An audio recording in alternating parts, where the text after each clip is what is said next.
Right now, in British Columbia, a sawmill that's been running for decades just locked its gates for good.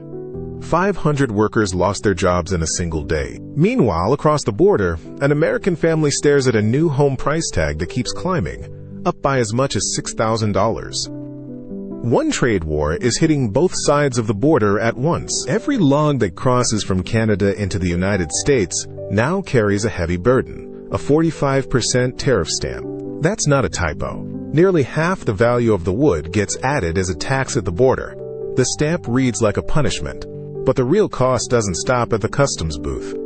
It follows the lumber all the way to your local lumberyard. To understand why, you have to look at how Canada sells its trees. In Canada, most forests are publicly owned, and companies pay the government a fee called a stumpage fee to cut them down. In the US, timber is mostly sold on private land at market prices. So which system is fair? That question sits at the heart of a century-old fight. Zoom in on Canada's map. British Columbia, Alberta, Quebec, Ontario. Vast green forests owned by the provinces. Each province sets its own stumpage fees, and those fees are often lower than what US loggers pay on private land. The US says the difference is an unfair subsidy, like the Canadian government is giving its lumber companies a hidden discount. Canada says it's just good resource management. Imagine you run a tree farm. After you cut a tree, you have to plant a new one. That's reforestation. In Canada, the government often covers that cost, or sets fees that include it. In the US, the private landowner pays it all. On a balanced scale, that tips the cost in Canada's favor. The US calls it a subsidy. Canada calls it smart forestry. So the US fights back with two tools. First, a countervailing duty. That's a tax to cancel out the alleged subsidy. Second, an anti-dumping duty, a tax for selling lumber below fair market value. Both are stacked on top of each other, like two layers of tax on the same pile of wood. Together, they've climbed past 35%, and then came the gavel.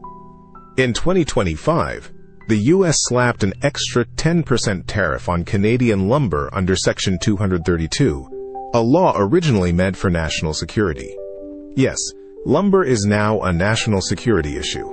That 10% stacks right on top of the existing duties, pushing the total to over 45%. The stamp gets heavy. Let's run the numbers.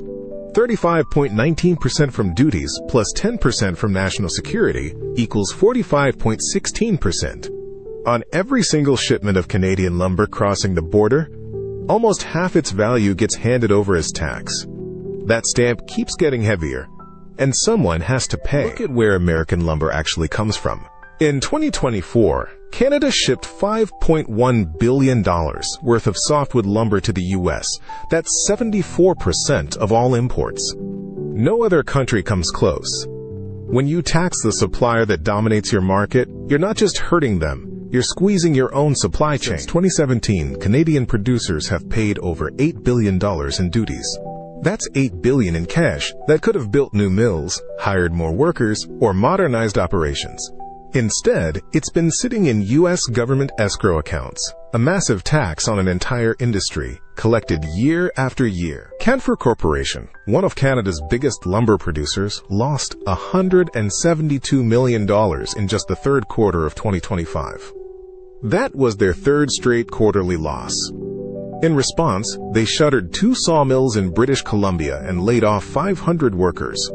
The town of Houston, BC suddenly lost its economic heartbeat. West Fraser Timber, another giant, lost $204 million in the same quarter.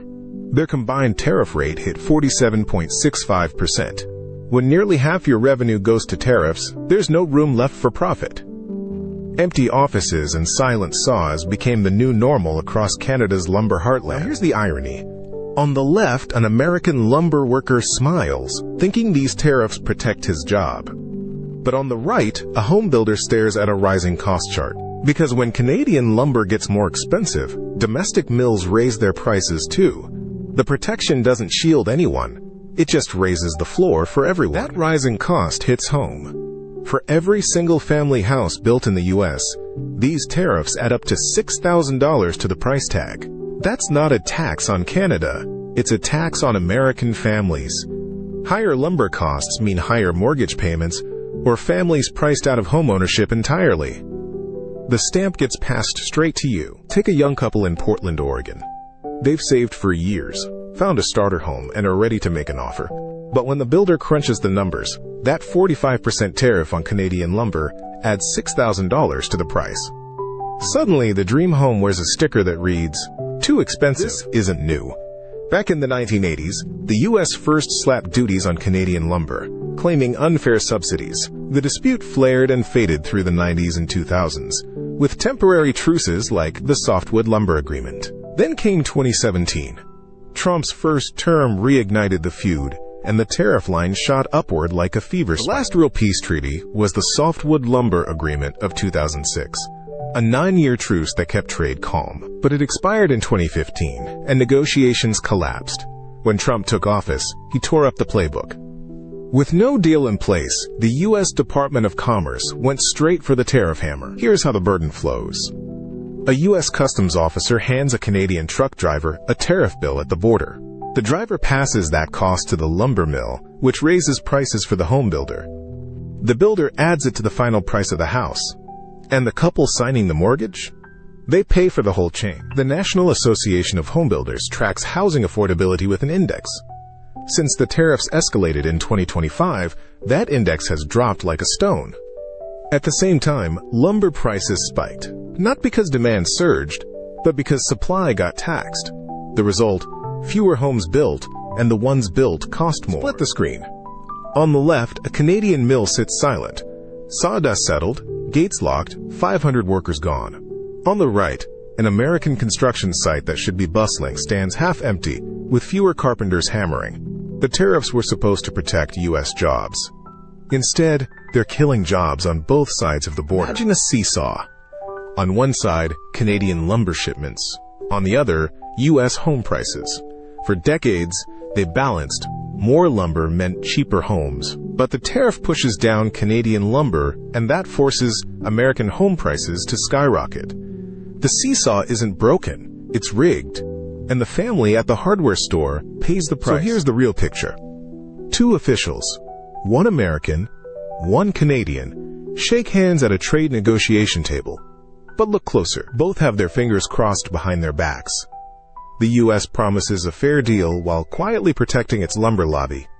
Canada says its stumpage fees are market-based, but the tariffs keep climbing. This handshake is a ceasefire, not a peace treaty.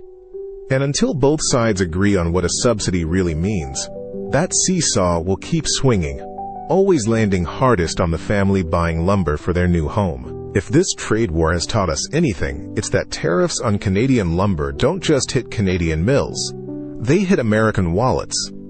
Every time you see a new housing development or walk through a hardware store, remember, the cost of that wood is tangled in decades of policy, politics, and crossed fingers. Want to understand more about how trade rules shape your everyday life? Hit subscribe and turn on the bell so you never miss an explainer that connects the dots between a mill in BC and your monthly mortgage. Know someone who's building a house or complaining about lumber prices? Share this video with them. It's the quickest way to explain why that 2x4 costs what it does. One share, and you're the friend who actually makes trade policy make sense. Go ahead, hit that share button. You'll be helping someone see the invisible trade war that's raising their renovation budget.